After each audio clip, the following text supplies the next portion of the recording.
Hi, welcome to valuationpodcast.com, a podcast and video series about all things related to business and valuation.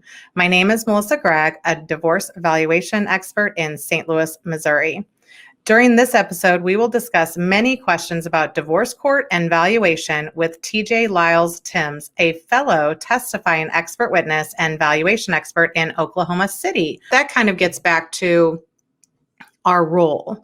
And so when we come into the situation, so the attorneys called us, we've met with the client, everybody's on board, it's time to move forward. But now we have kind of this discovery process. So I'm trying to layer in some terms that they might hear when they go through this process. But the discovery process is getting all the data. And you probably have a typical document request, but what are some of the things that like a business owner should start thinking of initially of the documents that they're going to have to collect to go through this process? You know, the first and foremost is going to be tax returns. Always I'm asked, okay, well, what do you want to see? And I say, look, the first thing I want to see are tax returns, because you're going to have small businesses that don't have internal financial statements or even compilations or audited financials. Everyone's going to have most people have tax returns. Right. And so that's the first thing I ask for. And then the next question is, well, how many years do you want? And my response to them is, I want as many years as you physically can get me. If you have to go dig in a basement and you have no idea where it's at, I'd like for you to go down in the basement and see if you remember where it's at. But I'm not asking you to go on a witch hunt. Yeah.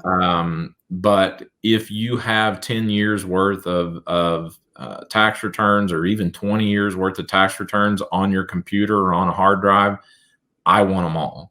Mm-hmm.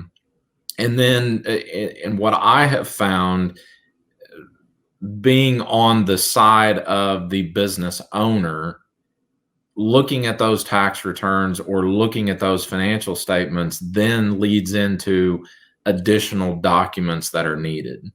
Unfortunately, if you're on the side of the spouse who's not the business owner, that's generally when I send out the blanket, valuation request that's, 15 pages long, and it's not 15 pages, but, 2 pages long of just all the various kinds of documents.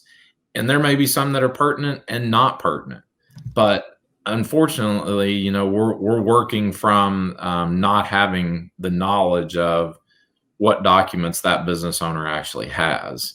And so that's typically what when a client calls and they start saying, okay, well, what documents do you need?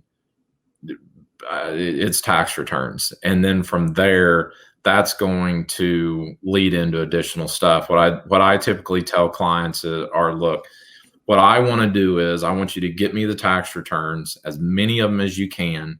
I'm going to spread them out historically. And then I want the numbers to tell me a story.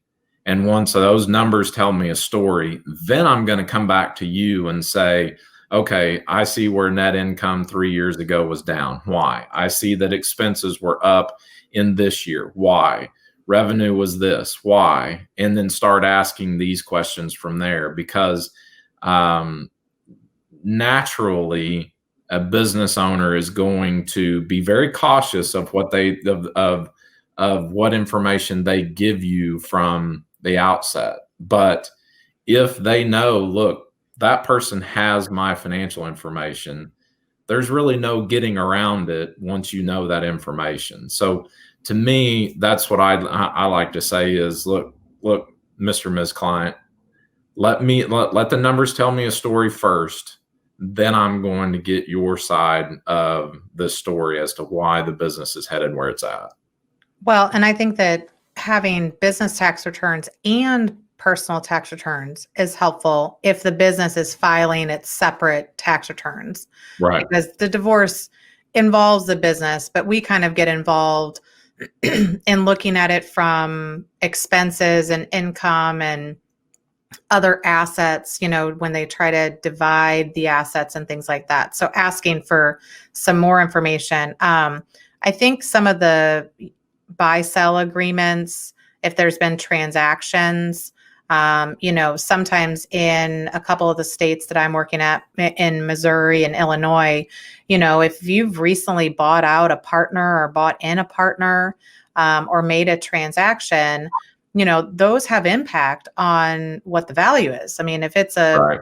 a third party, if it's a fair market value type of situation, that it was an unknown person that bought into your firm, I mean, I think that that's sometimes things that, like, oh, that's not important. Just tell me what the value is now. But Right.